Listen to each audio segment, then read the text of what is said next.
the Badger Cave's West Wing, where our stealthy polecats will be ferreting out the best feels, funnies, and what the fucks to discuss Slam Bam Badger style. Get ready to get woke! Your sinuous hosts for this evening are myself, the Supreme Doge in Charge, our Polecat Pussycat Punisher, Hannah, Dr. Ranamercam, last of the evil pandas, Max Darrett, yellow, but bears no relation to the minions, and our salient simian Anchorilla, Scott. This evening we'll be covering the following topics. Yeah, I know. Actually, you know what? Just a quick thing. My girlfriend and I have surmised that if we were to ever have a kid, it would look like a minion because I'm yellow and she's evil. So there you go. Nice. I hope it's not the cycloptic one.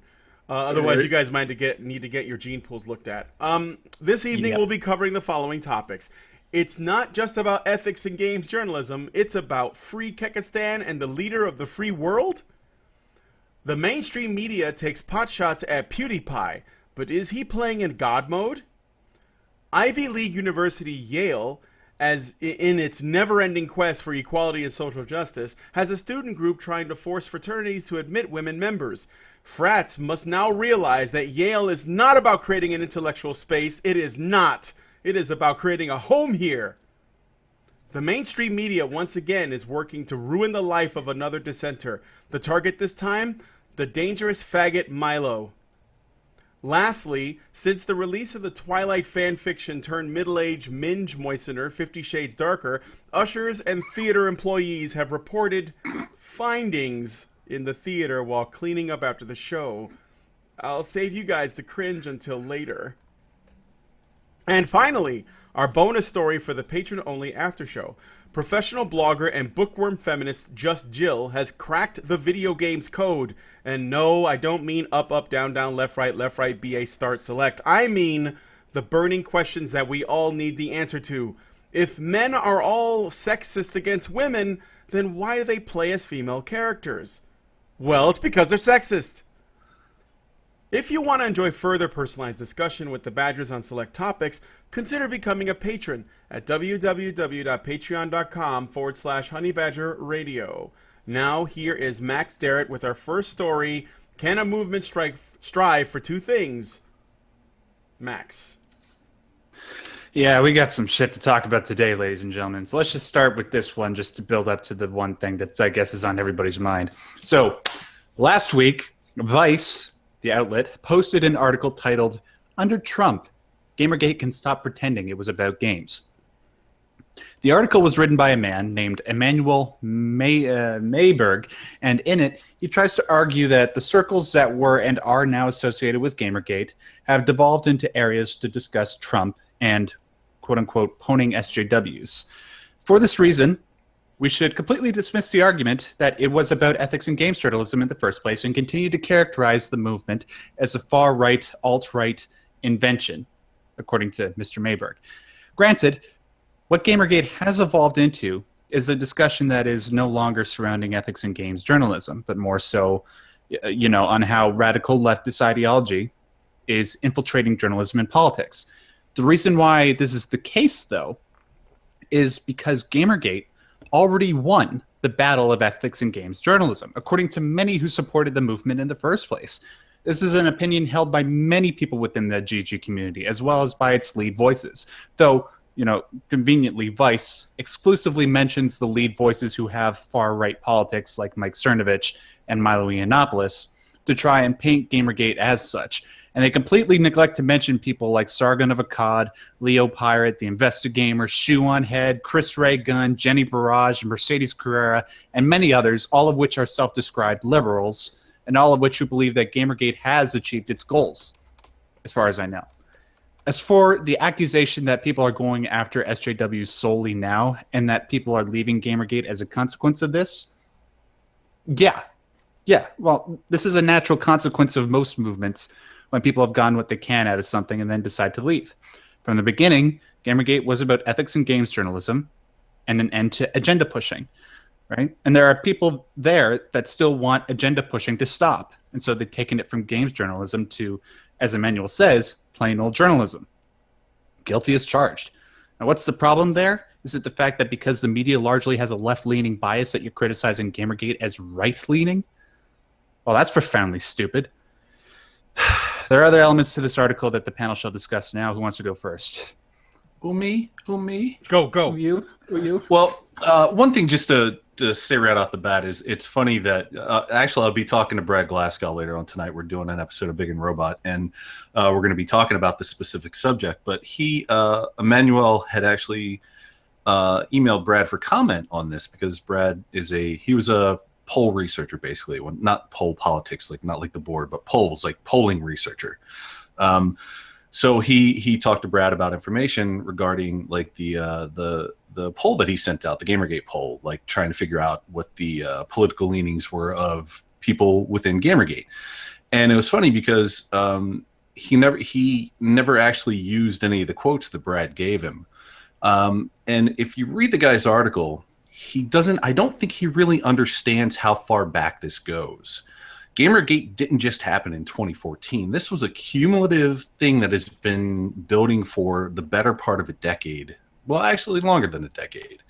One of the more prominent things that happened was back in, I believe it was 2012 or was it 2010 when the Gertzman Gate thing happened, where Jeff Gertzman got fired from, was it IGN, I think? No, because was it the GameSpot? It was GameSpot. Yeah, Kane and Lynch. For Kane and Lynch, because GameSpot was running Kane and Lynch ads all across their site, just plastered fucking top to bottom, left to right. And he gave it a bad review. Because it was shit. Yeah, because it's a terrible fucking game.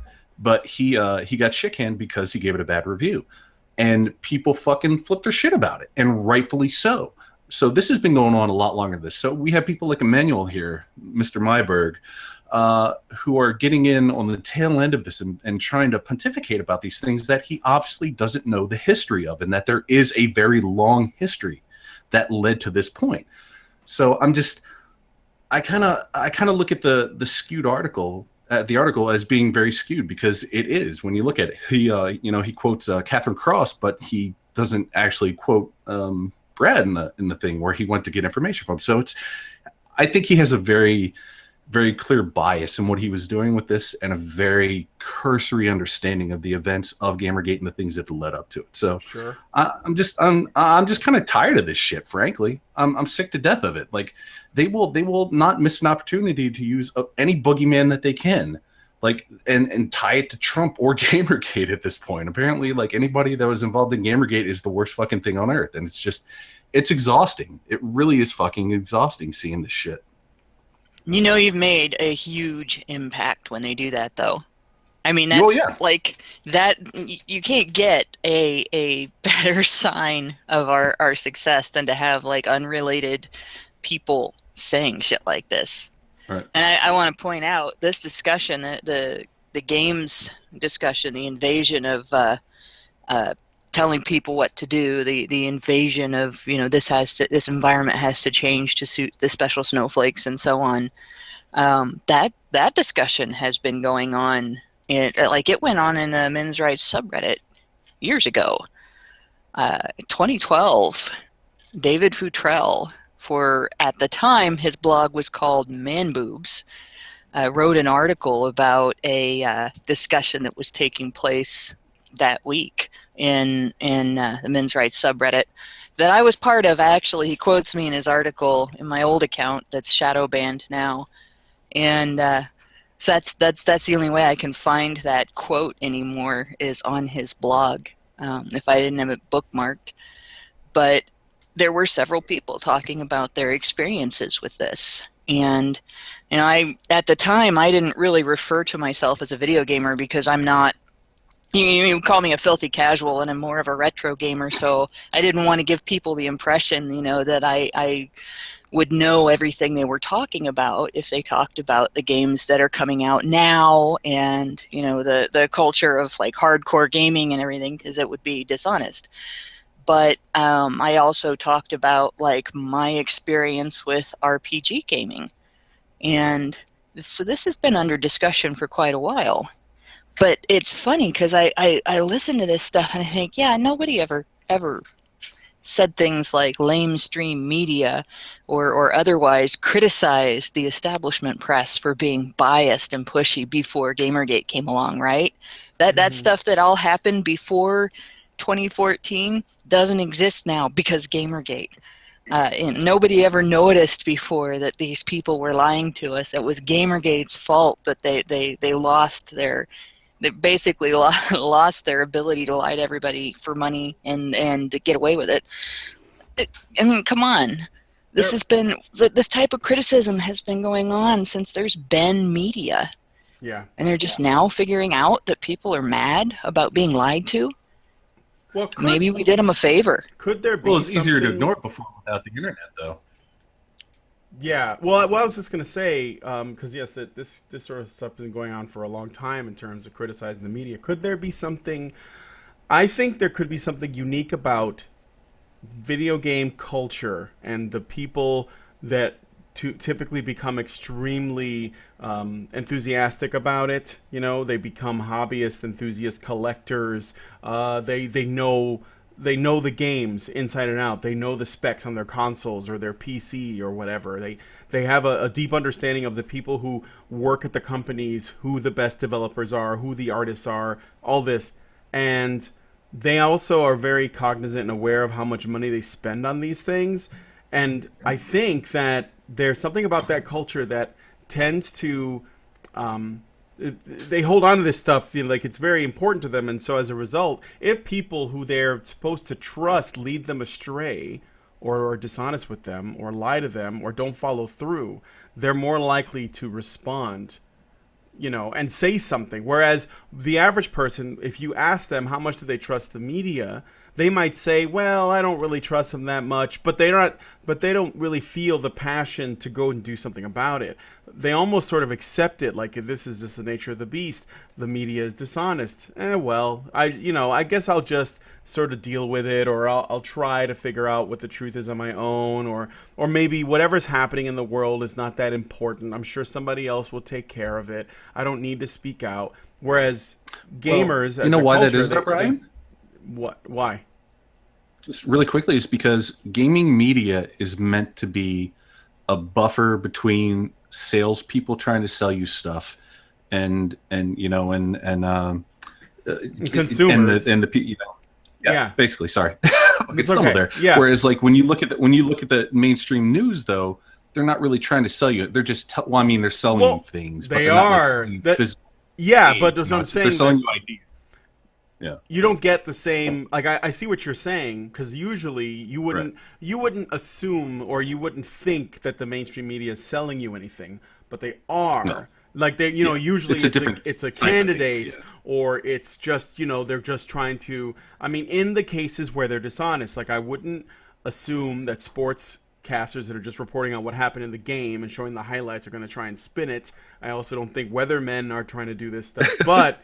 When it comes to things like political commentary, when it comes to things on what's happening in the world, global politics, etc., and what they leave out and what they choose to say and how they choose to frame it, what the spin is, what the verbal sleight of hand is, those things are happening, and that's with purpose. So, but as you were saying, the average person, while they generally don't trust the media, they also don't feel strongly enough they're not going to spurg out on it, and I don't want to use that term in a way that is. But they also don't have that focus that a lot of gamers have. Yeah. Like, well, they will do the digging, to basically be like, this is wrong, and I'm going to show how. There's something wrong here, something fishy here, and everyone, they come together because they all care about this, and yes, it is their money, and they care about their money, and they go and do the work, and they expose what was going on. This is how Gamergate got started, but I think it takes a certain kind of person to do that. Go ahead. Right, and gamers are specifically like their focus is deconstructing systems. Mm-hmm. That is what they do to achieve a win condition. So when you have people that are dogged and tenacious in doing that sort of thing, when you present them with this kind of situation where they are portrayed as monsters and misogynist and racist and this sort of thing, and they're basically called every name in the book along the way, they're gonna take umbrage to it, and they're gonna want to do something about it. you know, because they're not, gamers aren't the type of people just to sit back and just let it happen. It's like, oh, I'm gonna fucking fight. That's what I do. That's essentially what I've been training to do in all these games, Exactly. be it RPGs or And first-person shooters. I mean, you know, it's yeah, like, and that's why I was saying there's something different about gaming culture, and I think this is something that the journos and even the mainstream, because it wasn't just games journalists media that was reporting and talking about Gamergate. The mainstream got involved somewhat early. I think Forbes was doing stuff on it. Way back when it was sort of like starting to pick up steam or whatever. Yeah, Eric Kane. Mm-hmm. And there was a lot of He was ready for it. dismissal, a lot of presumptions, and a lot of spin going on, and it did not slow down. And I think that the gamers themselves were underestimated as a class, which we've already talked about many times. Typically, this is just the way it is. People just assume they tend to dismiss people that they consider to be nerds and oddballs and stuff. And the thing is that the mainstream media is trying to sell stuff. They're using fear, they're using manipulation, whatever it is, and they're usually trying to sell you whatever their sponsors are, because there usually are, sponsored content for the news, or they're trying to sell you a politician, or they're trying to sell you an idea which will lead to something later down the road, whatever it is, or they just have an agenda themselves, or they are what they call prostitutes, like they're on the bankroll for somebody, or they're any number of things. Well, I guess it's just I think recognizing my point, just to clarify my point a little bit. Yeah.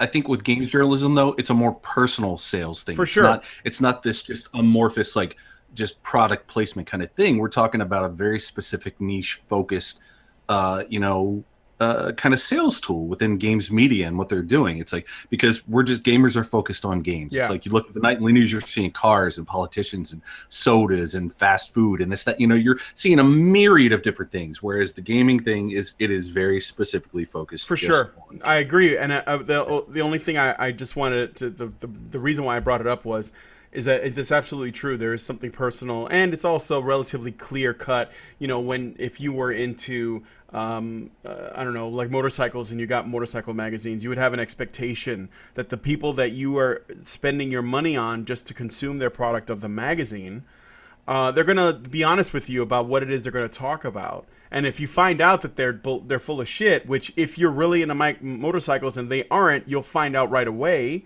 then you're going to want to expose that to other people, because these people don't deserve to be the authority, essentially. Right.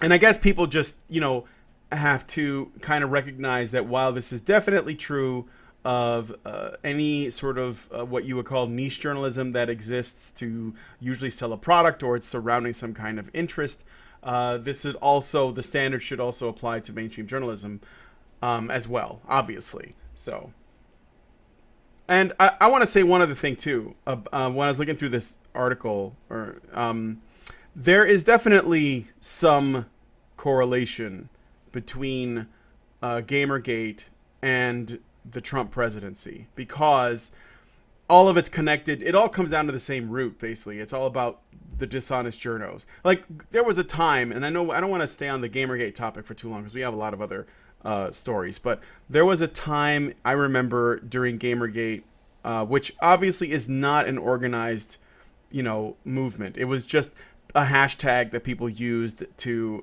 air their grievances, and there were a few people that rose to some celebrity prominence, but their motivations were different, and people were always fighting about what Gamergate was about within and outside of Gamergate itself.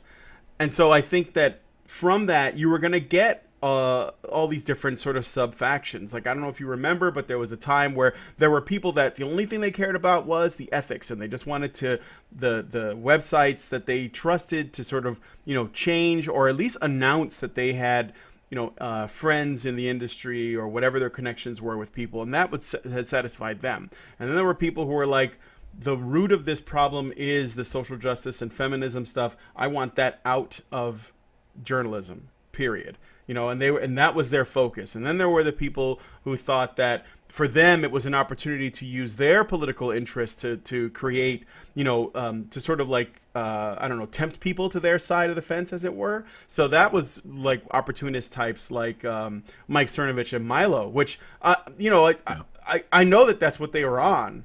and that's fine as long as they were helping out. And I think ultimately people can make up their own minds.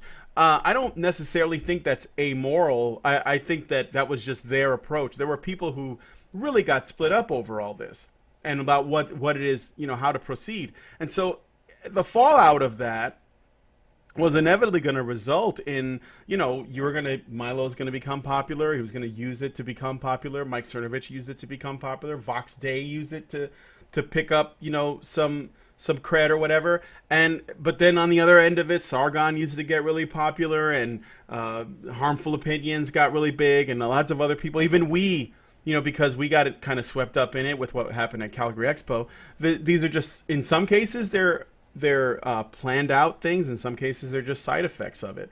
And the Trump presidency is another side effect of it, because I think there was a growing movement of people, or a growing number of people that were a part of Gamergate and maybe part of other things before that, like the MRM.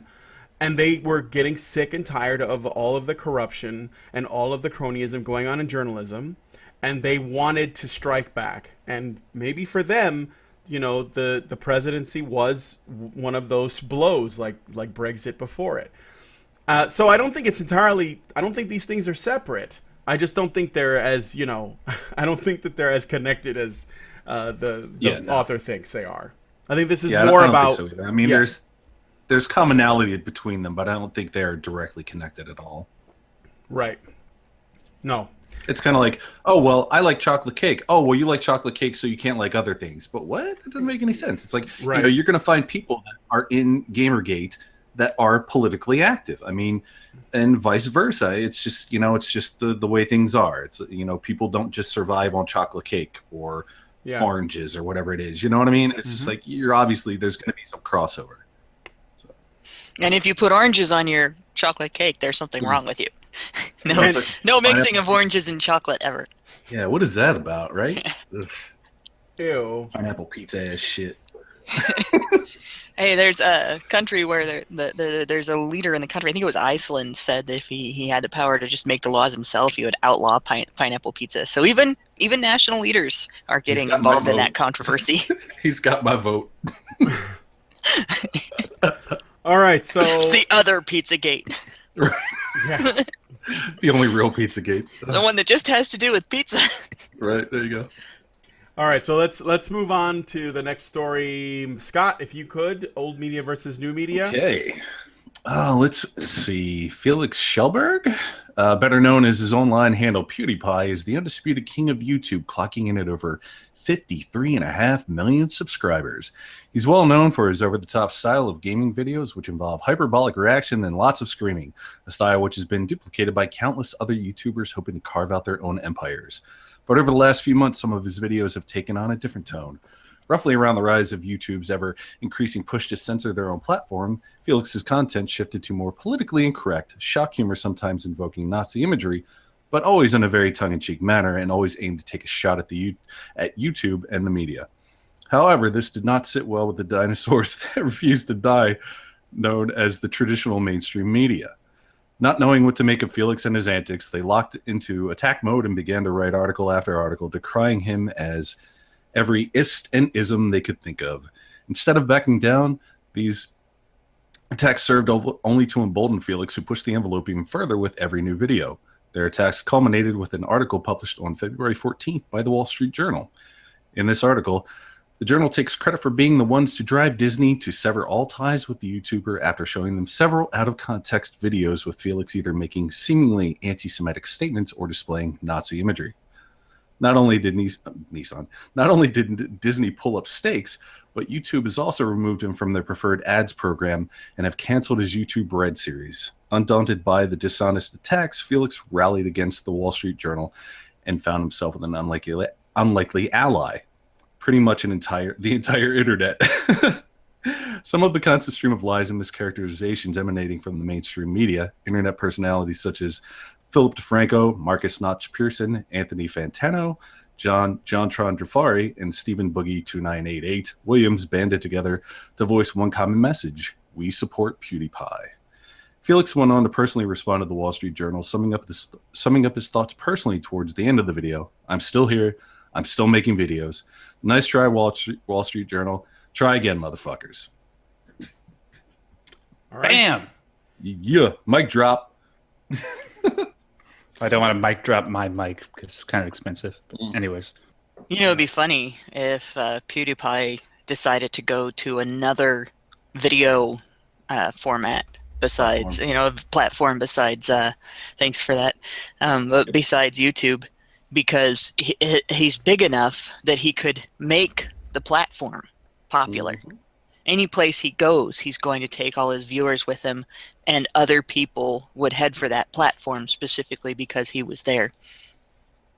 And YouTube trying to cut him out is just shooting themselves in the foot. You know that people have been courting him like crazy to do that too. Oh yeah. I mean, if I shit. ran a video publication site of any type, anything that would host the videos, I would totally be contacting him, trying to get him to put his stuff on my site. Yep. Like you said, they could. He is in a unique position right now where he has said, he said this himself, and it's fairly obvious from the way that the media has reacted that they are irrelevant to him. He does not need them. So he can pretty much go anywhere he wants. I mean, he could go to VidMe, he could go to Daily Motion, he could go to Vimeo, for Christ's sakes. He could get, there's any place that he landed where he was just like, you know what, fuck YouTube, I'm out. They would explode overnight. Yep. They would absolutely fucking explode overnight without question, because he is going to bring with him the potential for ad dollars like crazy, because like now he's not beholden to Disney or YouTube, because I'm pretty sure they probably have somewhere in their contracts, and I'm speculating here, but I'm pretty sure that when they signed him, he probably had a non-compete thing where he couldn't sign with certain companies and this, that, and the other, because that's usually the case when you sign a big deal like that. So he could go anywhere and just start raking in money hand over fist from sponsors and all sorts of things. So I'm curious to see where he goes. I mean, I'm just like, because it's going to be really interesting. It's just going to get real interesting, because YouTube's going to be like, oh, fuck, we weren't making money before and we're making a lot less now. Yeah. Yeah. So. With all the shit that's sort of come out over the past 24 hours, I still try to put my sights on this entire event, because what happened a few days ago in that stream with Sargon of Akkad and all the aforementioned people like Philip DeFranco, Boogie 2988, John Tron, all coming together and trying to say this is absolute bullshit. Probably the greatest stream of all time. It made me so happy to see all these different things come together, and just sort of seeing this cohesiveness and this desire to come together when times are getting tough. It's something that gives me some optimism moving forward when it comes to sort of preaching the core message that our groups are preaching, of free speech, and just not trying to get people fired from their jobs just because they said something that you might find distasteful. Yeah. Yeah, I'm also interested to see what happens. I gotta say, I never thought doing Honey Badger Radio I would end up doing a story on PewDiePie. I just never thought that would happen, and it's because obviously his content is not at all even parallel or perpendicular to ours. It's like way over there somewhere, and until I guess I saw the mainstream media reach to the point, and I have to agree with Sargon on this, because this is the first thing I thought was, they have absolutely no reason to go after PewDiePie except that he is a threat to them in terms of how popular he is. And if they can take him down, they can take down anyone. This is basically YouTube, assuming that it doesn't do any throttling or blocking or any suspicious activity like removing people's subscribers. If it was left alone, in many ways it is a very, very true form of meritocracy. You either make the videos people want to watch or you don't. And you don't necessarily have to have the best camera or the best microphone or the best acting or the best singing or anything. You just have to make stuff that people want to see. When Karen made her videos, she was in her kitchen on a MacBook. She didn't have a great camera. She didn't have a great microphone. And she just read her pieces. But that was what people liked about it, as an example, right? So you don't... And Pewds, he was part lucky, because I guess maybe it was the timing for him or whatever, but he became such a massive hit. The guy is like a multimillionaire, I think, right? And he does what? I mean, he makes some trolly videos and he reacts to like horror games or whatever, and he jokes around. And I mean, that's great. I don't have a problem with that. That's, like, go boy, like whatever. But the idea that the media would come after him and use such extremely ridiculous accusations, I mean, that should speak volumes as to what they're after. They don't care about the stuff that they propose, that they care about. They don't care about Nazis and all that shit. They just want to take him down a notch. They just want to they want to flex. Like they've basically gone unchallenged for a long, long time, and now there are regular people with cameras and like a few computer programs that are making content that well overtakes them in terms of the viewership. Well overtakes them. And they can't be wrangled in. I mean, Disney dropped him like he was they were doing him a favor. He doesn't need them. He doesn't even need Disney, I don't think. And he doesn't. I'm glad that he isn't gonna like take this shit lying down. And I'm glad that these other big YouTubers, as Max was saying, they are saying this is bullshit, and they're not putting up with it either. You got to draw the line. The line must be drawn here. Something that you alluded to just a second ago, Brian, is that PewDiePie doesn't need them, and that they're trying to flex, for positioning, basically. Sure. What we're seeing, I think the big lesson here, what I think anyway, what I've taken from this is that you're looking at old media, you're looking at the Wall Street Journal, you're looking at print is fucking dead. Let's just fucking say, it's been on its last leg for a long time now, but it's fucking dead. Print is dead. When everybody has a fucking smartphone or a tablet or whatever that they can carry around and they can look up news articles just at the at the whim, print is dead. Nobody cares about a newspaper. And the problem is with PewDiePie is he is part of a new dynamic. He is part of new media, as it were. And new media moves way too fast and is way too savvy to how the internet works than, say, somebody like the Wall Street Journal, the New York Post, or whoever the fuck it is. They don't get it. They don't understand it. They don't have the wherewithal to understand that they need to adapt or they're going to die even quicker than they already are. And what they're trying to do when you look at things like what happened with JonTron and PewDiePie and whoever the next person they go after is, they're trying to slow it down. They're trying to get the reins on it. They're trying to get control of it again so that they can catch up. And I don't think they can, man. The fucking, the lightning is out of the bottle, as it were. The bull is out of the pen, and it's running fucking wild at this point. And the funny thing is, like, we said before, is like, PewDiePie doesn't need them. He doesn't need Disney. He doesn't need YouTube. He is at a place where he has created his audience. He has garnered over the last 6 to 7 years, whatever it's been. He has garnered so much goodwill with these people that they'll follow him wherever the fuck he goes. He could like get together some people and start up a new, video streaming network, and it'll fucking explode too. Or he could go somewhere that's already established or is becoming established. But yeah, this is just another example of old media not being able to cope with the rate at which people consume new media and information and the way it's consumed. They don't get it. They just do not get it at all. No. Yeah, you're absolutely right, Scott. PewDiePie, he has the type of gravitas where he can point at Disney and tell them to go over, sideways, and under his cock on a magic carpet ride. I'm just saying, that's what I would do if I were in his position. I can show you my balls. Under the sea.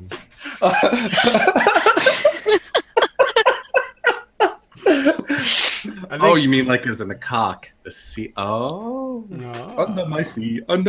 Look at my balls. They are so much better under my sea. Hey, you know what they say? Everything's better down where it's wetter. Yeah, there you go. Take it from me. So clearly this is getting to your guys' heads. You're having Disney spells. Oh, God.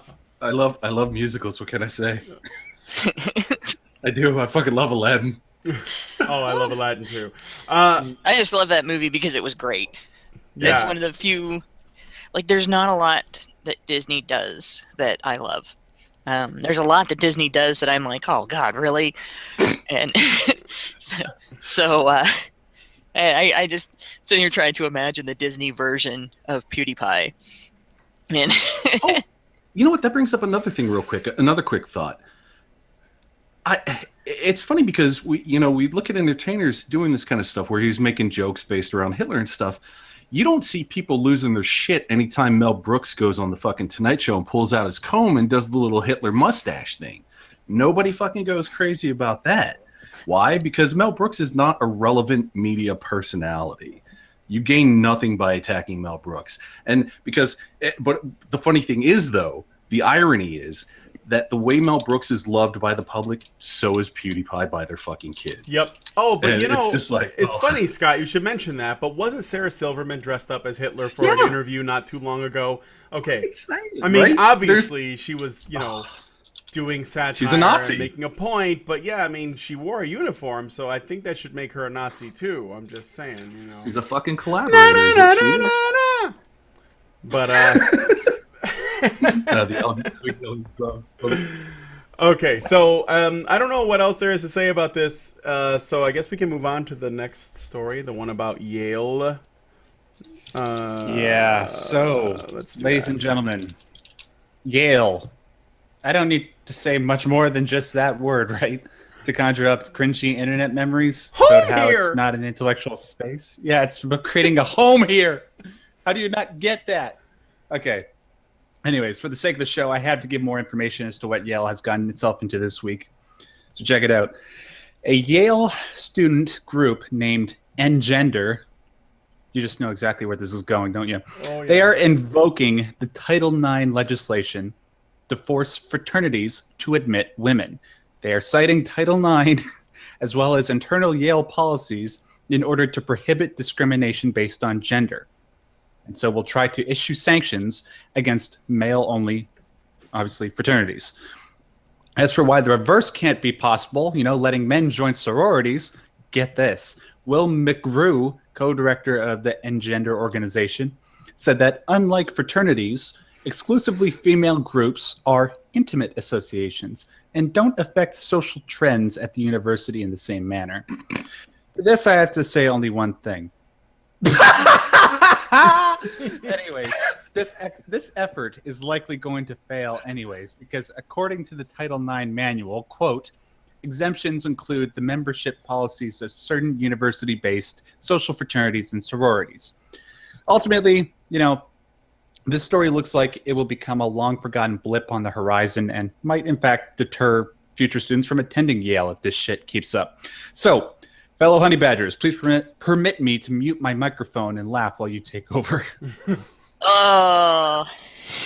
Well, the first thing about this is, the first thing I thought of when I saw this on Reddit was the complaints that feminists have made about trans women wanting to use the women's restroom and claiming that it was for sexual reasons. And I'm sitting here thinking, is anybody going to accuse women of wanting into fraternities so that they can look at guys' asses?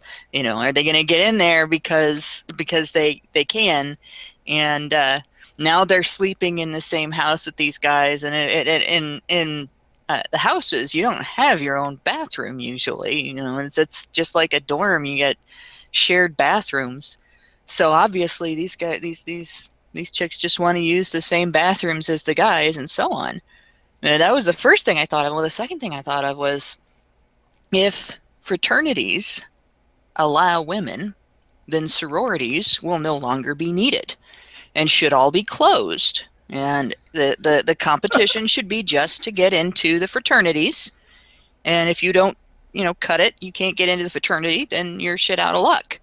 But since feminists argue consistently that men and women are equal, there shouldn't be any concessions to women. If your grade point average is what makes you eligible for the frat, you got to get the same average that a guy has to get in.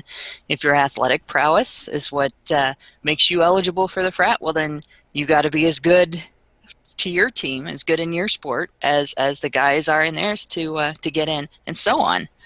So what if a lot of women wouldn't be able to make it? But I don't think that they would agree to that, you know. Mm-hmm. And the last thing is the fact that they're claiming that the female club, the sororities, are not as influential and so on, kind of betrays the fact that women and men are not identical. That equality doesn't necessarily refer to how men and women do things. Clearly, sororities and fraternities are not equal if women are wanting into fraternities for opportunities that they can't get through sororities. And since women are not capable of fixing their own shit, they have to take what men have. Obviously, this is a stark example of the failure of feminism. That's it. All right, that makes sense. I mean, that is what they're saying, isn't it? It's an admission that I think this is the future of most things. If women want to get into the boys' club, they should be allowed, and if boys want to get into the women's club, they should become transgender. It's fair. It's all fair and balanced and fine, isn't it? That sounds like equity to me. Yeah. Sounds like that South Park episode where Cartman became a girl just so he can get access to the bathroom. You know, if we had like something like an equivalent of Bill C-16 here in the States, would we need to make a new? Would there be demand for a third kind of fraternity/sorority, like a third building for people that don't, conform to the gender binary? Would they call it like a zerority or something, or a faux-rority? You guys follow? I wonder if that'll become the next thing that they'll demand. Because if they do that, It's for the chans. It's a fagternity. But then you'd have to divide it, though, because you'd have to have the old fagternity and the new fagternity. It's just There you go. And then you have the name fagternity. Well, it's the just new- like, oh, Jesus. And the gay how many does it fagternity. go? yeah, Right? The new Yeah. fags are like the pledges, right? And the old fags are basically like the guys Oh, that yeah, I never guess so. graduate and they just sort of stay in college. Right. During hazing, they'll try force you to do things. Try force you. Step up your meme game, Rook. It's like, noob. Fucking dog. You have to wear this meme in public Put on your trash for pigeon the outfit and go out of the first month quad. of your... Yeah, but this probably isn't going to go through if they stay with that. But then I think that there will probably the fight's not over. I bet that there will be a point where they're going to be fighting to change the actual policies and legislation to allow women to join frat houses, which I'm pretty sure a lot of frat boys would be okay with. To be honest. Yeah, but the thing that I don't get though is like, why is it that these same people are the people that bitch about safe spaces? They bitch about like, oh God, women have to have a safe space and we have to have this, that, and the other. Da-da-da-da-da. Why is it such a problem that men have the same things? It's almost as if they don't believe in equality. Mm-hmm. It's almost just exactly fucking like that. It's almost like they're trying to dismantle anything that they see as particularly strongly male because they are afraid of it, because they hate it, because they can't fucking stand it. It's almost exactly fucking like that. It's about control, Scott. It's not about... No, I know. Yeah. I know, and it's crazy, though. It's just like... It is. Look, it's these creepy. And it's women like... do not want men making their own decisions without female supervision. That's what it boils down to. Yeah. And it's funny, too, because, like, guys let women into fraternity houses all the time. It's called parties. And they network at those parties just the same as they would if they were living there. Only they don't have to put forth all of the effort that it takes to get in as a pledge. Of course, feminists complain about that, especially if sex takes place at the party, which is a pretty normal thing for frat parties. Then they're really going to bitch about that because, all heterosexual sex is rape. Especially if it's with popular guys that are getting it because they look good or that they're smart and funny and stuff like that. That's just terrible. Um, how dare they enjoy themselves around women? But yeah, feminists don't want women in frat houses under those circumstances. They only want women in frat houses under circumstances that feminists control. Yeah. Somebody in the comment named Pause, he says it's the fear of being left out sometimes, which actually is something anyone can empathize with. I don't know what he's... Wait, maybe I read that wrong. I was thinking the FOMO was real. When you know that there's a frat house and there's guys in there and they're having fun without you knowing about it, it's kind of like that there's these jokes that stand-up comedians do a lot where they talk about how their wife cannot let them go out with their male friends to the bar or to hang out somewhere because there's this idea that, and this is just part of a stand-up routine, this idea that when the husband is away, he's happy and she doesn't have anything to do with it, and it bothers her. So she, tries to include herself, or she tries to prevent him from going out or whatever because she can't stand the idea that he could be enjoying his life without the need for her input in it. And it's almost like this frat house thing is that taken, like there are guys in a building without women and they're enjoying each other's company. How is this possible? We should be there. What are they getting up to? Yeah. You guys have no idea how, I mean, you probably do have quite an idea how controlling and obsessive women can get about this kind of thing. But it's, you get together with a group of women where there's no guy in the room, where they don't think about the fact that there's a guy in the room, and you'll hear bitching about this. And it's not all women, but there are women that seem to have this idea that men cannot be adults and do the right thing without female supervision. And it's stupid because for the most part, the women that act that way have nothing about them that spells adult. They're incredibly childish, but projection is pretty normal for people who have significant flaws like that. And it's the controlling nature. And like I said, it's not all women, but the controlling nature is such that there's articles in women's magazines on how to control the men in your life. And it's been that way for as long as I've been reading magazines.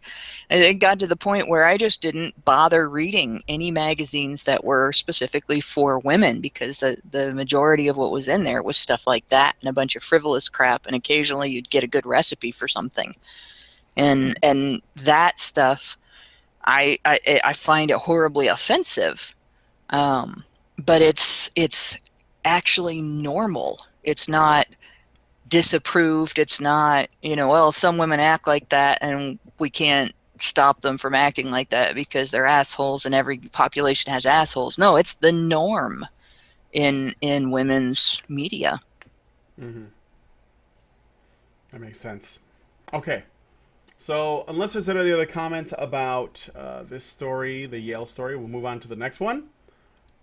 No? Okay. So I will go ahead and read the next story. Too dangerous?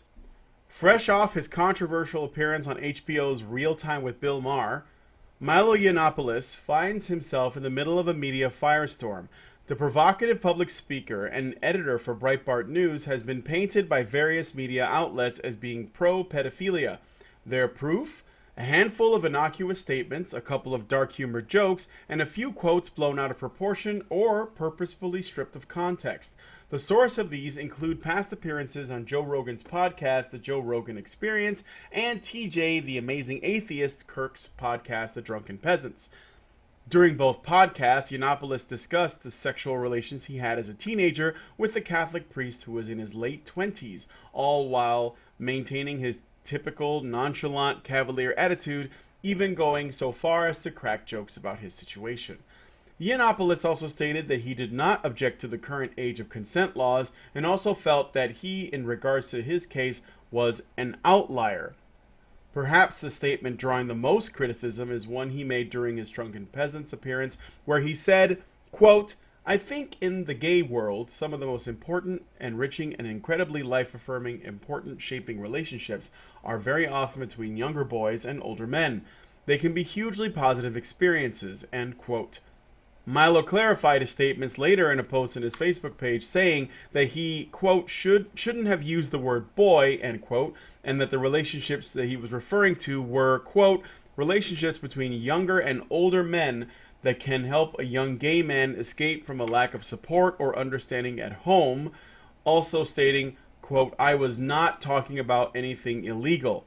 This added context comes too late, though, as Simon & Schuster, the publishers that were set to release his book later this year, have announced that they would be dropping his book deal. If that wasn't enough, American Conservative Union Chairman Matt Schlapp has disinvited Milo from attending this year's Conservative Political Action Conference. Now, before we go into the story, between the time that this was written up and now, some other developments have occurred.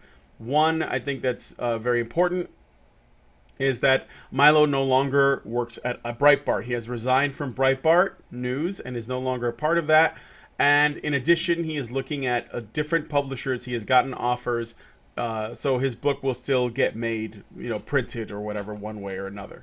So that is what we got for the Milo story. And I know Hannah has been chomping at the bit to say something about this. So Hannah, I will give it to you. All right, yeah, I do. I have something to say about this. And for those listening, if you found reason to criticize the way Milo worded some of the things he said about sex and sexuality and his experience, that's understandable. Even he has acknowledged that he was inarticulate, and that's not really what I'm about to speak to. This is directed at those who jumped on the bandwagon to wholesale, hands down, demonize him on Monday for having the screaming audacity to have given you an example of the damage that is done when a kid is sexually exploited. Righteous anger in response to terrible things being done to children is more than understandable. But when your response to that anger becomes the obstacle to the abuse victim's recovery process, you become the abuser. At that point, I don't care how you feel about victims, perpetrators, this particular criminal phenomenon itself, or anything related to it, even if you are another victim. Another person's experience and how he deals with it are not about you. His rate and manner of recovery from the psychological damage done by sexual abuse he experienced is not about you. An angry, bitter, sarcastic joke he makes about what was done to him is not about you. The tone in which he makes that joke is not about you. His decision to differentiate between underage sex that cannot and should not be considered consensual and his own May-December relationship once past the age of consent with a significantly older man is not about you. His personal journey of seeking angers regarding his own sexuality and how his experience of abuse may have affected his personal sexual development is not about you. His opinion on himself being an outlier to the normal rate of growing young human beings' sexual and psychological development is not about you.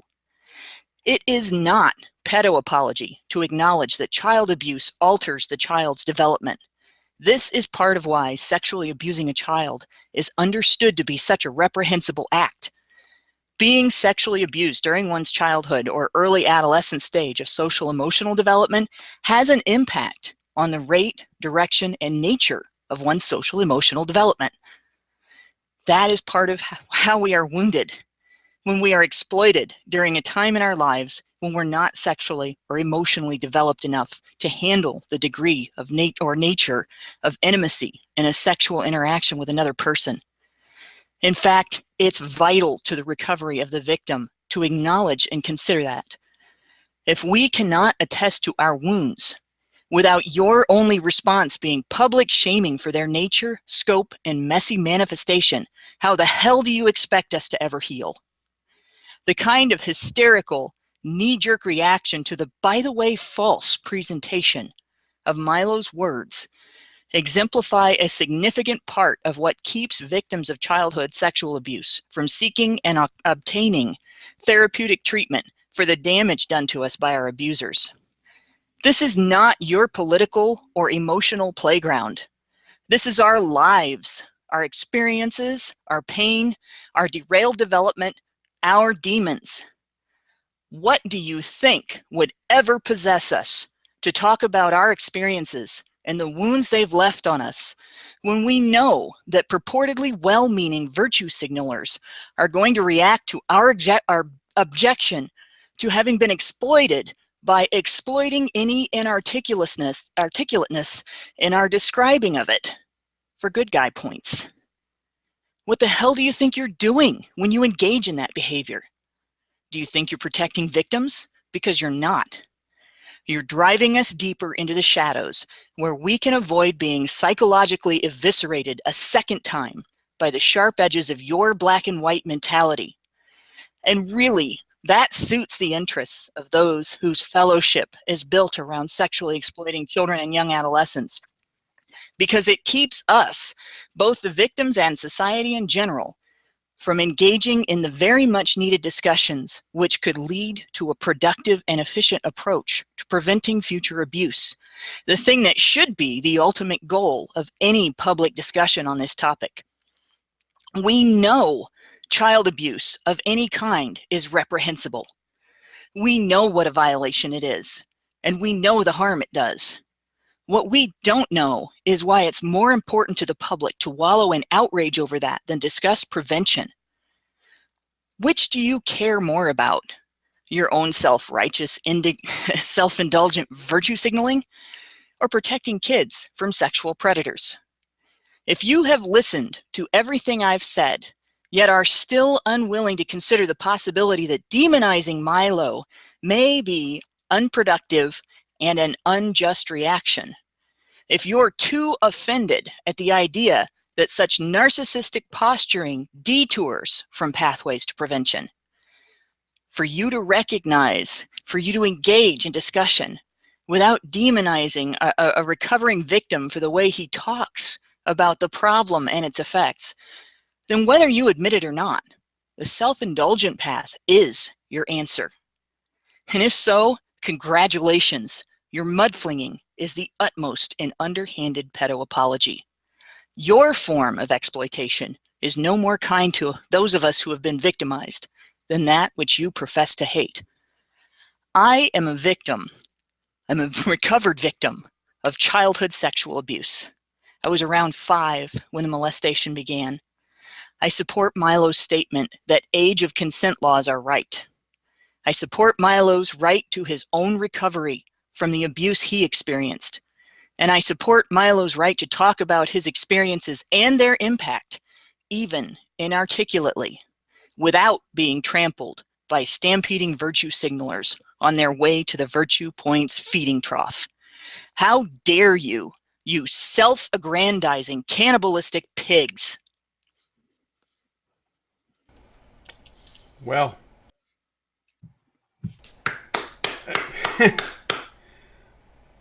There you go. Thank you, Hannah. That's Thanks for listening. Good stuff. You know, I was almost assaulted when I was 11 as well. So I think that I can relate to some degree. It didn't, like, not to the same extent, I don't think, but to some degree. That I was definitely very close to it, and I never told my family. So I don't think people realize how traumatic that can be. You know, a near miss, an escape from it. People think, well, you know, at least it didn't actually happen to you, but you still go through all of the things that, all of the questioning and all of the fear. Was this my fault? Was this, you know, did I do something to cause this? What if this happens to me again? What if I can't escape the next time? Mm-hmm. Well, does anybody have any thoughts on this story or what Hannah said or anything? How do you follow that? You don't, because Hannah just said everything that needed to be said. Yeah, I think so. Max? Yeah, I just wish that, you know, it shouldn't have gone to this point. You know, this is just my opinion. I believe that Milo could have been taken down legitimately as a voice years ago, maybe a year or two ago, because even though I think we all agree on this channel with his point of view in respect to quelling rampant political correctness and stuff like that, and it's like sort of being anti-regressive in that whole thing. Some of the other stuff that he says and his other views might have made him be delegitimized, as long as somebody just stepped up to the plate and actually debated him. Yeah. But nobody ever did. And now it's just gone on to this. And, we're just sort of in this very chaotic state. And I can't imagine what Milo is going through right now. Maybe just this whole situation is bringing back some very painful memories for him. Mm-hmm. Yeah, it's so unnecessary. That's all. He probably is going through some pretty dark shit right now, and my heart goes out to him on that, because there's really no mitigating that. You just have to ride it out, and there's a degree of, I don't know, the psychological injury that happens, and the younger you are, the worse it can be too. But 13 is not really all that old. And it can change everything about you, and the thing that people don't understand is there are aspects of your sexual development that get put on fast forward when you're confronted with sexual intimacy before you're ready for it. And they go on fast forward without the aspects of human maturity that you need to be able to deal with them. And it leads to flamboyant behavior and attention seeking and beating yourself up every time you have even a minor criticism come at you. Spending years, calling yourself an idiot and having the worst negative self-talk over stupid little things like making using the wrong word for something, or having a minor social faux pas, or wearing the wrong style of dress to a particular event. And it takes a lot to get through that. And to have to do it in a huge public spotlight with people making up shit about the intent behind your words, that has to be putting him through some serious internal hell right now. Mm-hmm. And I just hope that he has a really good support network. And that said, yeah, I agree. There were plenty of reasons. If you wanted to criticize Milo Yiannopoulos, everything he said was controversial or said in a controversial way. And I went off on him in the comment section under his one article on circumcision, and a lot of other people did too. And he had the class to at least make some concessions. Well, you guys are right about these things. I hadn't considered that. This is not intended to say that people should be doing this to infants and so on. But the fact of the matter is, they didn't want to do that. They didn't want to debate him. They didn't want to deal with him on an even playing field. They wanted to shut him up. Mm-hmm.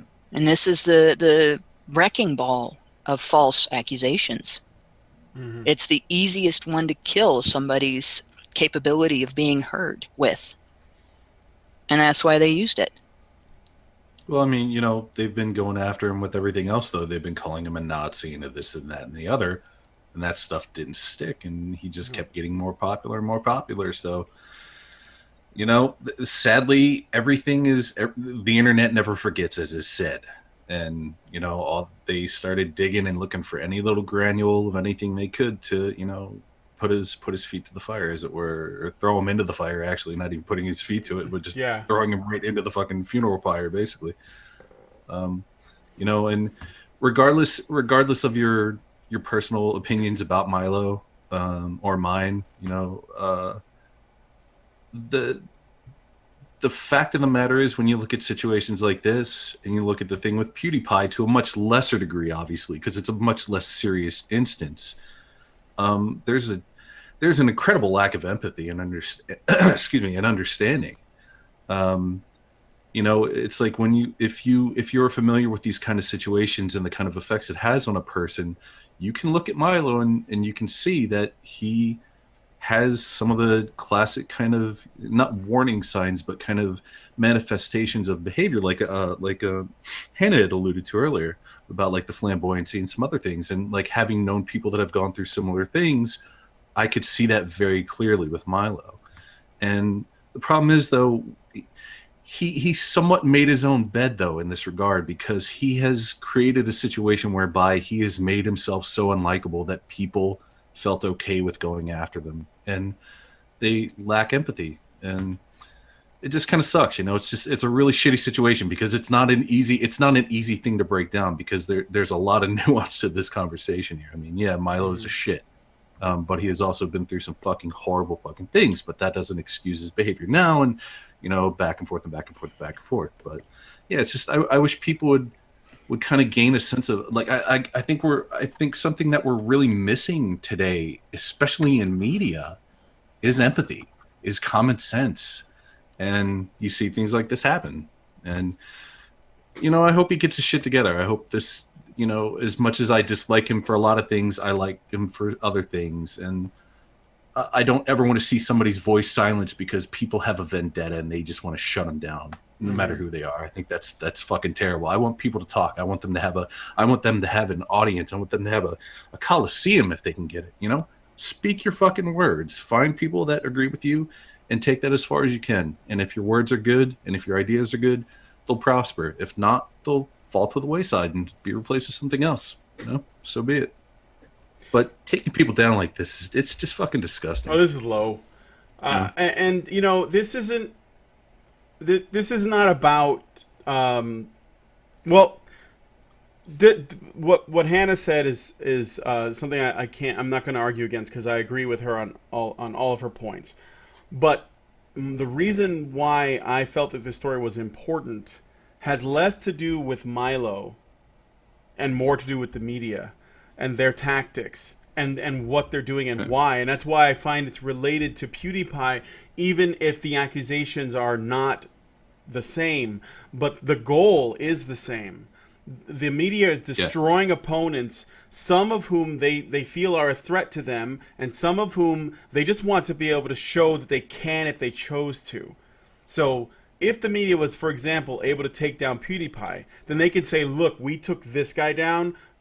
It's almost like making an example out of someone, and he was just a prime target. It had nothing to do with his beliefs, because we don't really know what they are. You know, he's an entertainer. He just does edgy shit, and people like it. And the media doesn't, you know, they're not really in tune with this generation of you know, people that are essentially raised on the internet for all their entertainment. So they're just like, well, he's the most popular. Let's see if we can take him down. In the case of Milo, they find him dangerous. And that's not meant to be a pun, but they find it to be dangerous in the same way that they find other sort of independent media people. Like, yes, many of them are conservative, but you see, there are also a lot of liberal media people and a lot of moderates and libertarian ones, but those people are more difficult to demonize. So they go after the conservative ones because they find them to be more of a threat. Plus, they've already created this kind of caricature of what a conservative pundit looks like. So they can just say, well, you know, just like Bill Hannity or whatever, these like Fox News nut jobs that, you know, are often the characterization. So they go after Milo because they find him to be a threat. They haven't gone after her yet, but they're going to go after Tommy Lauren. They've tried that as well. And this is not me defending those people. This is me saying that the media does not play fair, and they have no interest in doing so, and they have to be held accountable. If this is what I stand by, because this is how I see this whole discussion around culture and politics and philosophy and ideas. Okay, I don't give a shit about whether you're on the left or the right or the center. I want to know who's got the best ideas, who's got the best facts, what is the fucking truth.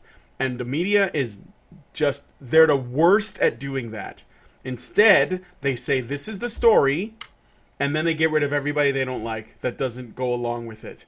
So, right after, like, when you look at independent media and how it's grown, and this is, this goes for people who I really don't like the Young Turks. I don't want them gone off the internet. I think that people should challenge their ideas. And unfortunately, they're very easy to challenge because those guys are extremely, obviously biased, right? The same thing goes for InfoWars. I don't want them gone.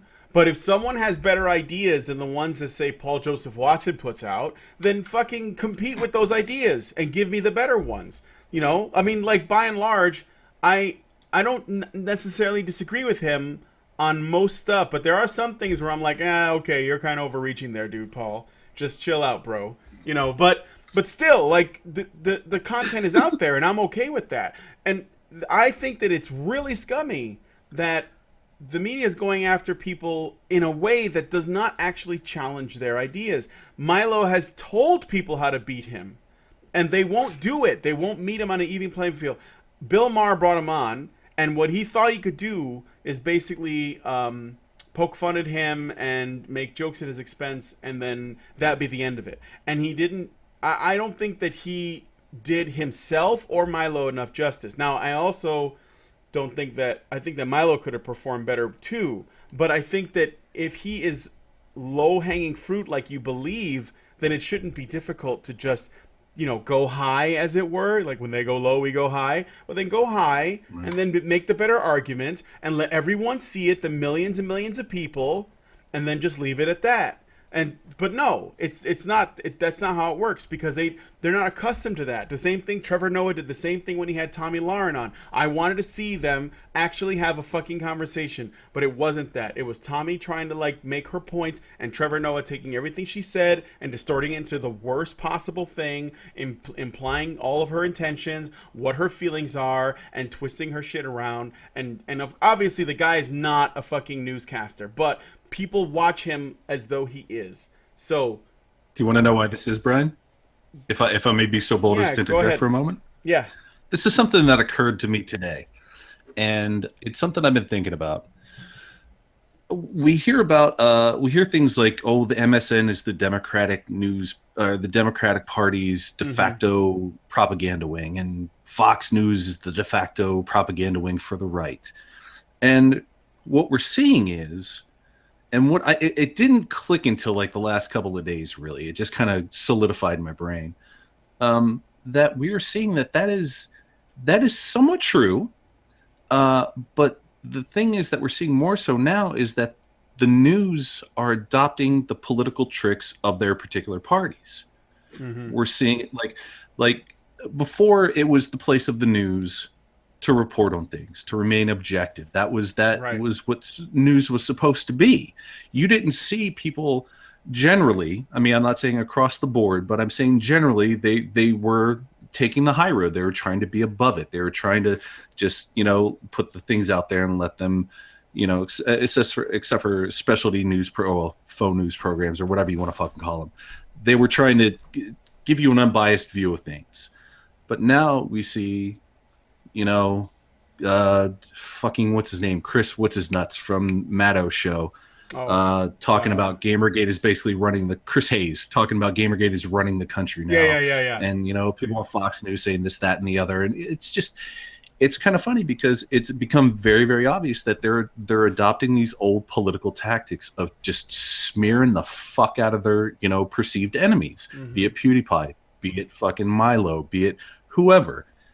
And it has taken us to the lowest common denominator. They are just fucking bottom feeding. Sure. There is just no load that they will not reach to or bow down to take somebody out, if you will, to use, just a kind of, thing. But yeah, it's just kind of gross. News has turned into, it's just like political assassination is what it is. That's all we're seeing over and over again. We've lost the plot on that. And I'm hoping that with the internet, okay, so now anybody can make videos, but I think that our people who consume online media are becoming more savvy, and that doesn't mean they won't watch the trashy shit. Like occasionally, I Right. will watch Alex Jones because he makes me laugh, not because I believe all the shit that he says. But I also bear in mind that he has been right about shit. So it's not like an outright dismissal. I have the ability to essentially, like Yo Salad Bar, I go through, my media and I say, this sounds good, this sounds like shit, moving on from there. But I think that what I'd like to see is a return to journalism that is basically just fact-based, go get the fucking news, and maybe the idea or the fact that they have to compete with anybody who can make stuff is an incentive to do that. Now, I think that we're experiencing a shift where, television media is dying. Like, the only people who consume it is an aging population. Probably, right? And in a generation, everyone's going to be watching their news on the fucking internet, or they're going to be watching it on a television that essentially connects to the internet. So this is going to have to change. Now, if people don't like alternative media that's rising up, and it's becoming really popular, some of which I can understand is questionable, then what has to happen is mainstream media has to stop acting as though this shit is fake news, like ignoring it or dismissing it outright. CNN has to stop that shit where they're basically like, you can, if you want to see what's in these emails, you have to come to us. We're the only ones that can tell you what's in them. Yeah.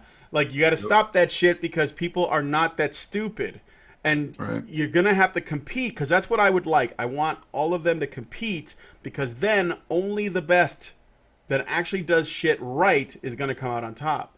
Not the people who put the best spin on it. And the 24-hour news cycle, maybe we don't need that anymore. Maybe we need something else. I think that, we're experiencing a shift, but mainstream media is definitely, it's almost like it's in its death throes, and it's just trying to take out anybody it can while it's going down. And that goes from our politicians to, people, media personalities like Milo, entertainers like Pewdiepie. God knows who else is in the radar. But they're just flailing at this point. Maybe this is the media. Yeah. Maybe this is the media sort of collectively second guessing what Trump's going to do next. Because he's done some of the other things he said he'd do. Maybe he's also going to tighten up libel laws, like he said he would, make it illegal for the media to do what they do best: smear people to death with lies and storming. Maybe the media is looking. The media at some level is looking at that and going, shit, this could be the last few months of the golden age of established posting. We better do as much damage as we can. Let's take out Milo. Let's take out the biggest guy on YouTube. Throw away around and show everyone we're still the boss. Take a few pounds of flesh with us on the way out. I'm not even sure if tightening libel laws is a good idea, by the way. It's like that in Britain. And it's quite... That's what I wanted to ask you. Are there laws concerning news in Britain where they basically can't say stuff that's untrue unless it's an entertainment type show or something like that? Something like that is really complicated. But it could be a fucking war between the government and the press, in which the press is the bad guy, upside down like that. Well, you kind of have that here too, though. If you publish a lie about someone in seriousness, you can get sued for that if the person can prove damages. A libel here is pretty cut and dried, and you learn about it in journalism class from the very beginning. If you go to school for it, and if you don't go to school for it and you don't learn about it in class, you still hear about it from your editor. You still hear about it from your your management at your publication. And yeah, there are always people who screw up. But hell, it is possible if Milo decided to take action that he could against somebody for selectively quoting him and presenting it in a manner that is not an honest representation of his actual opinions. That might actually fit in with current libel, slander, defamation, whatever you want to call it. And it wouldn't. Yeah, it wouldn't. Like he could PewDiePie definitely would. He could pick that apart. And this isn't new either. I mean, it was in the 80s that Carol Burnett, she was at a restaurant and she was just laughing and joking around with people, and somebody portrayed her as being drunk and out of control. for the National Enquirer, and she sued and she won. And the National Enquirer had to pay her a big, for the time period, a big settlement, and print a big public retraction and everything. So I mean, this isn't. It's been this way. They can't just get away with it if the person hits back. This is going to be a bit more difficult simply because it'll be seen as bitter revenge, and it'll be spun by other media and so on. But the thing that really, there's a lot of things that really bother me about this, but the thing that really scares me about this, and then that's kind of a hard thing to do, but I've looked at, in the last 20 years, I've been looking at politics, and I've watched sexual allegations, basically sexual misconduct allegations, used against men in politics and media for during that time period, slowly begin to, because they were so frequently used and so hard pushed, lose their sting. And it was there's an aspect of that to where it's a good thing, in that you can't just use this against anybody. That if you're wrongfully accusing somebody of something, or you're exaggerating somebody's actions, or you're portraying actions that are not unethical or wrong as if they are, then it shouldn't have a sting to it. You should look like an idiot when you do that. But at the same time, because they have been doing that, and because they have taken the sting out of it, they've also taken the seriousness out of sexual misconduct allegations, whether they are legitimate or not. And it's definitely disturbing to think that might happen with pedophilia accusations, or at least accusations of wanting to act on it, or legitimize acting on it, because that would be terrible if the sting was taken out of those accusations and it became something that people didn't care about enough to when somebody was guilty, for that to affect their opinion of that person. That would be terrible. That needs to stay a subject that is very serious. Not that we need to get hysterical over it, but it does need to lead to serious discussion when it comes up.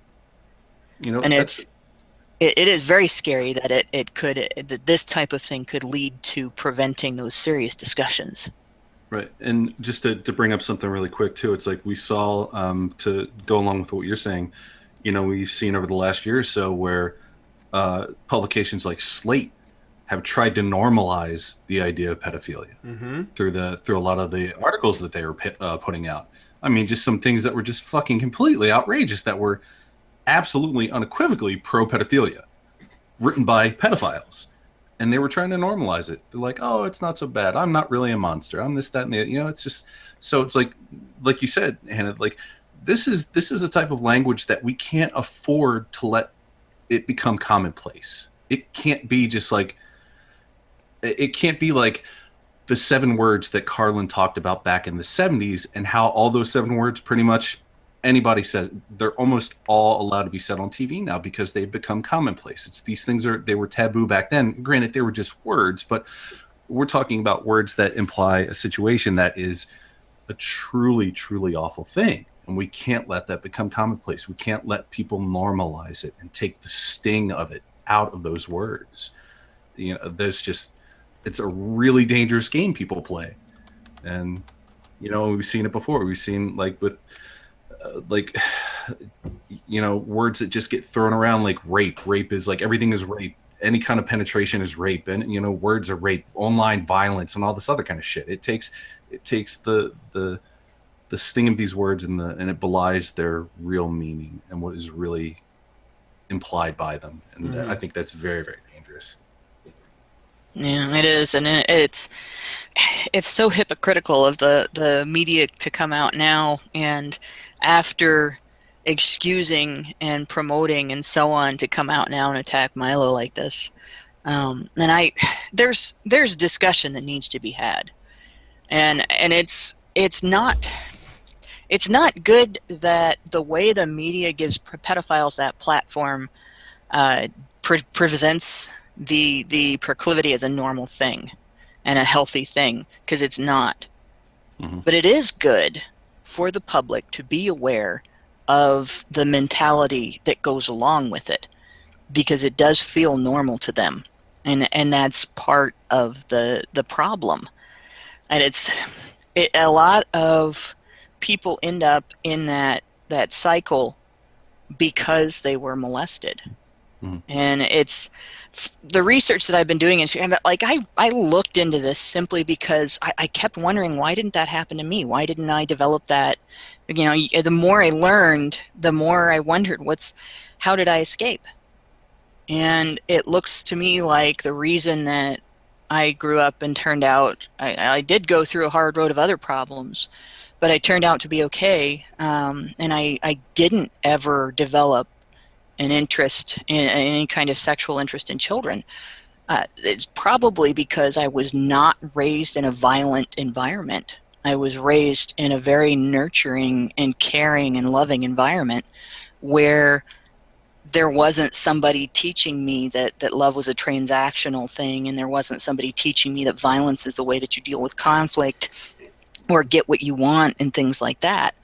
And I think it's the same thing that happens with other forms of sexual predation, is that the percentage of people who end up with that behavioral disorder that come out of having been victimized and then end up in that mindset, I think they're affected by violent environments, and they're affected by circumstances that are not nurturing, and where they maybe do learn that relationships are transactional rather than mutually supportive and caring.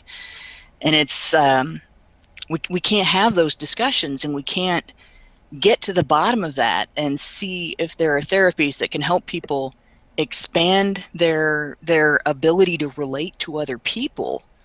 And maybe, not saying like conversion therapy where you force somebody to adopt a new sexuality, but it may very well be that there are people who, if their ability to relate to other people is expanded to adults, will find that they are not pedophiles when they thought they were. That they are not, it wasn't the youth that they were sexually attracted to, but the fact that they are threatened by maturity and independence. And that's, I kind of identified that in my perpetrator. Just looking back in hindsight, he related to me because he was afraid of people who were his own age and older. And it just is sickening to think that we could never find a way to help somebody in that circumstance, because we can't have that discussion, because the moment you let them talk, you're bad. And I'm not saying that it's not wrong for media to use them to portray this dysfunction as normal. But it is wrong to say that this dysfunction has to be hidden in a closet and nobody should examine it and see what we can do to fix the problem. Yeah. It's kind of like the old school way of when you whisper a malady so you don't get it. It's like, oh, did you hear that such and such has cancer? It's like that same kind of thing. It's like, of course, these are bad things, and you want to talk about them, but you don't want to talk about them in a manner that's gonna degrade the potency of the situation. It's like the discussions need to be had, but we don't want to water it down to the point where it just becomes, acceptable or commonplace. Oh, he's just a pedophile. It's no big deal. It's like we don't want to turn into that kind of thing. But these discussions need to be had about addressing the why of it and how to prevent it and how to help people that have been victims of it. So, and what this makes me think of, there's videos all over YouTube of, somebody finds they have a boil or an infected brown recluse spider bite or other bug bite that has a bacterial infection that comes from the bite, and it gets lanced, and it shows on the video, people taking the pus all out, and it's really disgusting stuff. And this is the kind of thing, this is a boil like that in our society that everybody is afraid to lance and deal with. And it's the only thing that's going to happen as long as we say, if we just ignore it, if we just brush it under the rug, hide it in the closet, and don't try to lance and heal this boil, it's going to get bigger, and eventually it's going to become a societal, toxic, like blood poisoning infection. Gross. That's like feminism. Sorry. Feminism. But I mean, this is the way I feel about it, and this is the way I think of it, and it's. I think the comparison is pretty accurate. For sure. Yeah. Absolutely. I think Feminism we need to move on. Assist. Yes, it's assist a boil on society. With little pink hairs. All right, so we got to move on to the last story. Scott, I'm going to let you do this one. Okay. 50 Shades of Green. The sequel to the universally panned film 50 Shades of Grey, entitled 50 Shades Darker, released nationwide 2 weeks ago to a very similar reception at the first. Oh, okay. It's about what you would expect from dully written Twilight fan fiction marketed towards lonely middle-aged women, which is to say not much. However, the film has sparked one burning question. Why do theater ushers keep finding abandoned cucumbers left over at the screenings of the new movie? Ushers from around the globe have noted that curious phenomenon. Could it possibly be a new fad diet? Thoughtful ushers in Norway have offered to return the lost gourds, though it doesn't seem that they've had any luck locating the proper owners. Perhaps this is some new type of prank. All jokes aside, we know exactly what's going on here now that we've all pictured it. I'll go get the bleach. Ew.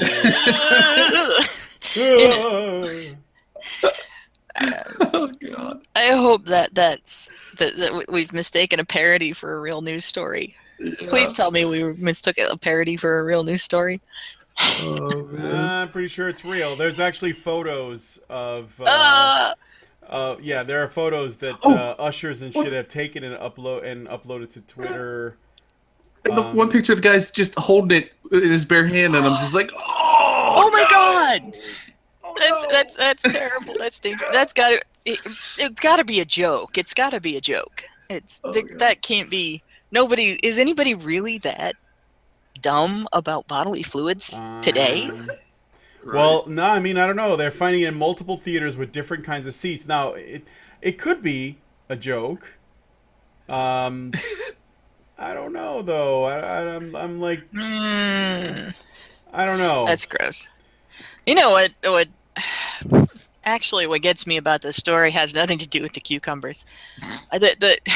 Some of them are not cucumbers. There are zucchinis. I know some of them look like zucchinis in this story. I've seen the story.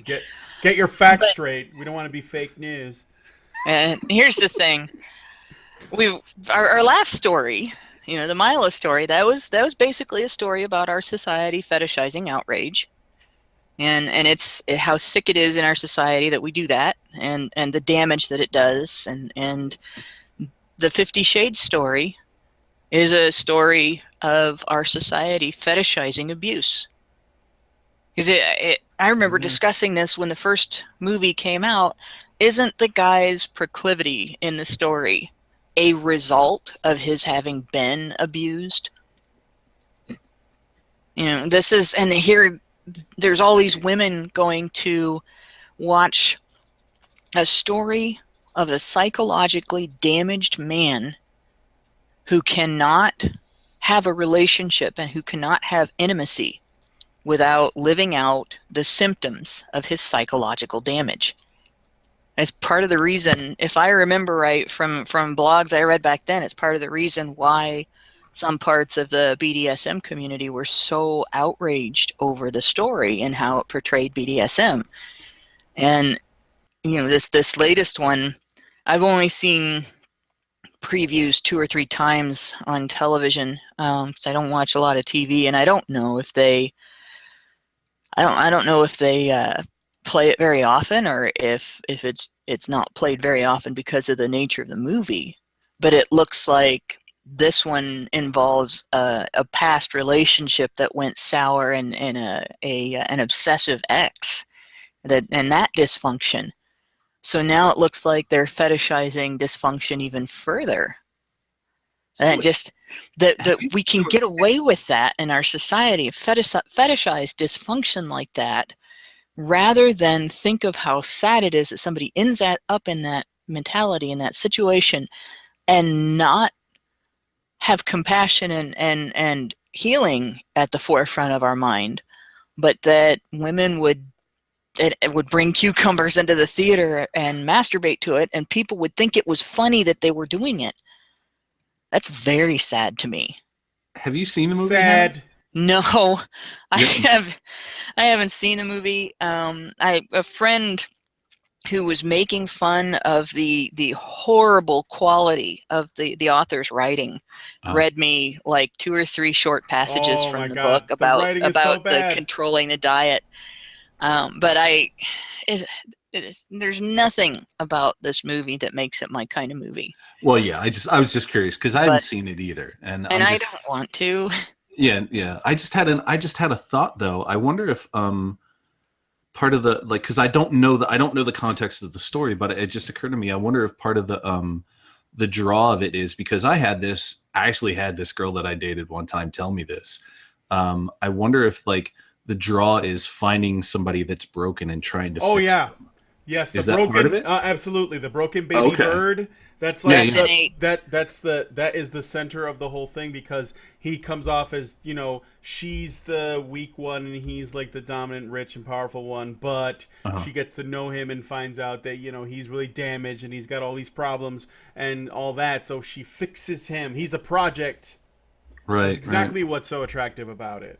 And also, to throw in, I did look to see if there were other people reporting on this story, and there are several other websites, although some of them are kind of, I think it's real, but I'm just saying, take this with a grain of salt. You guys might find out it's bullshit, but I mean, it's basically on multiple websites like NME.com, OK.co.uk, Elite Daily, Hello Giggles, Mashable, Food Beast, Refinery 29.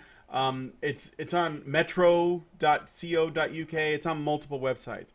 So still might be bullshit, but if this was about guys, nobody would be laughing. No, people are laughing about the idea of women doing in public what men get put on sex offender lists for doing in public.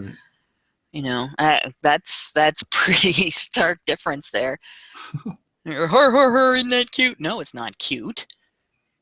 It's fucking gnarly. Are you so cheap that you couldn't just bring your dildo? Why did you bring a cucumber and leave it there? You know what? I was thinking about that actually. Because and bear with me here. Okay, dildos aren't cheap. They're rather expensive. And what if by some strange weird twist you set it down and you left it there? You're out fucking, anywhere from $25 to $100, $200 for Holy dildo. Shit. I mean, well, they come in, you can buy some pretty expensive ones. But I'm just saying, though, it's just but you go to the store for $1.29, you get yourself a nice big fat zucchini, and you're good to go. Just saying. Yeah, you have a point there. Either you have to put it in a little sort of polyethylene bag in your handbag when you take it home with you, or like a piece of dog shit. Yeah, it's gonna get all over everything. You can leave whatever apparatus you're using at the scene of the crime, as it were. Yeah. Well, technically, yeah, that is a crime. I'm reminded of we're reading about people laughing about women committing sex crimes. Yeah, I'm reminded of a certain Saturday morning children's show host who used to play a well-known character that had a laugh. Yes, and I believe that he was actually in a porno theater doing it. At least the context was better. And his career was over. He got to be I think he appeared in a fucking Tarantino film or some shit, or I'm confusing with Bronson Oh Pinchot no, from he was in. Perfect No, he Strangers. He was in Buffy and a bunch of other stuff. He was Actually, in stuff after that, but there was a time during in between when that happened, and his next part, he didn't do much for a while. He dropped out for a while because of that. kept out of the eye. And yeah, he stayed out of the public eye. And if I remember right, the first thing that I saw him in after that happened was Mystery Men. Oh, As yeah. the spleen. I thought it As was the Buffy, spleen. though, wasn't it? The I thought Buffy was spleen. before the Mystery No, Men. Buffy was before I- Mystery Men, but I think Buffy was before the incident. Was it? I could swear it was after. I mean, I could be wrong though. It's Buffy been, the Vampire Slayer? The movie, yeah. right? Not the TV The movie. show? Yeah, the movie. Yeah, I know. That was quite a while ago. Yeah. I thought that was after. Oh. I thought that was after the masturbation thing. I gotta think what year that came out we'll now. have to look into that. But that aside, I'm gonna echo what Hannah was talking about. It's funny that we're all like, tee hee hee, look at these naughty ladies. They went to the movie and they you know plugged themselves up with some green. They no. It's so funny. Yeah. And I mean, I do find it kind of funny, but you know, that if this was a man, just one, not like a global phenomenon where, you know, one movie is causing like cucumber and zucchini sales and stock to rise, but just one person, they'd probably try to get the movie banned, whatever it might be. I don't know if they, like, you know, they remade Porky's or some shit and actually made it rated R. By the way, a movie that'll probably never get made today. It's just the reactions, I think, was my main point. You know what? Actually, Yeah. there was a movie that was made a few years ago that was tantamount to Porky's. It was an R-rated kids party movie, and I forget what the fuck it was called. I'll have to find it, but like a lot of people were saying it's like, oh, this kind of movie would never get made, and then they made it was very poorly received, but it was on the level of Porky's as far as like kind of distasteful, like teenager drug and sex movie. Was it One of the best movies ever made. Was it poorly? Yeah, was it poorly received because the movie was bad, or was it mainly because maybe the culture was like, "Ew, this Poorly is gross"? Okay. I think it was. I Just mean, if the movie was just bad, then you know, it was that same kind of like potty humor type stuff that, like, you know, it's like it can happen, but it's not. But Porky's, I think, is kind of a special thing, though. But I'm derailing. I'm sorry, please. By the way, Reuben's Arrest was 1991. Okay. I was thinking that it was pretty close to that because that was the year I graduated high school. So Reuben's Arrest was 1991. Buffy the Vampire Slayer came out in 1992, which means filming was done before the arrest. So, and I don't think that he was in anything after Buffy for quite some time. yeah, I don't remember. I didn't actually see the Buffy movie, but that was Really? yeah. But what's his name was in that? The guy from 90210, and it was after he became pretty popular. So you have to look at the timing. Luke Perry. Luke Perry. You have to Perry, look to thank you. see There they go. what the timing of, you know, that is, or you can just go to IMDb and find out when the fucking movie came out. Anyway, I'm doing. so on that quite solid note, we're gonna end the show. Something to think about. I think I just put us in quite the pickle to get out of this show here. So I'm gonna go ahead and close it out. I know that was a stretch, right? That stretched it wide open. I actually know when you pickle cucumbers quite often they shrink. I don't know why either, because you think they're absorbing. Wait, what? Hold on, real quick. When was Rubens arrested? 91. 91. Okay, so Yeah. Batman Returns, he was Penguin's father in 92. He was. Buffy the Vampire Slayer 92. Nightmare Before Christmas, he was Locke from Lock, Shock, and Barrel. 96, he was in Dunstan Checks In. Then he was No, in those were Matilda in 96. smaller parts though. When Well, he yeah, didn't no. even in Yeah, Batman they're- Returns. He Bit didn't parts. have any lines. He Yeah. just like, Yeah, he's you just know, there, kind you of, actually yeah. had to pay it, and of course he was still Tim Burton's friend. They were probably like, hey, you know, so you know, I rubbed one out in the theater. He's like, all right, I'll put you in my movie anyway. Yeah, they were pretty low profile parts, though, Yeah, is the yeah. point, though. No, they probably, because I Yeah. mean, like when you think about it, you know, this usually happens with Hollywood stars. They get caught up in some kind of scandal. They have to lay low, or they end up doing very small roles for a bit, and then people not that people forget, but I guess Hollywood says, okay, you can come on out, Mel, and we'll let you do movies again. So Yeah, like granted, Nightmare was a big part, but it was only his voice. You didn't see him, and most people didn't even realize it was him. So it was kind of like it was a safe kind of thing, you know? yeah, Yeah. yeah, Jax L is saying he was in Blow too. yeah. The Johnny Depp Oh, yeah. film. Yeah, but that was in 2001, though. Sometimes Yeah. I get him mixed up with Bronson Pinchot for some reason, who is the guy Really? from Perfect Strangers. Balky? Yeah, Balky Bartakamus. Because he was in, I think, was he in True Romance? I think he was in that, or he was in some Tarantino film. Who, Balky? Yeah, yeah. Balky's done some weird little parts here and there. Like Yeah, I he plays know. little like scuzzball drug addicts or dealers or something like that every now and again. Yeah. Exactly. He'll pop up in really strange places. I guess it's Yeah. because he's kind of a weird-looking guy. He was like the Abed of the 2000s. So, but now we actually have Abed. Anyway, so Yeah, let there you me go ahead and close the show out. All right, so guys, thanks for joining us on the Polecat cast number 101. I want to thank my co-hosts, Mike, Max, Hannah, and Scott, as well as the people who contributed write-ups.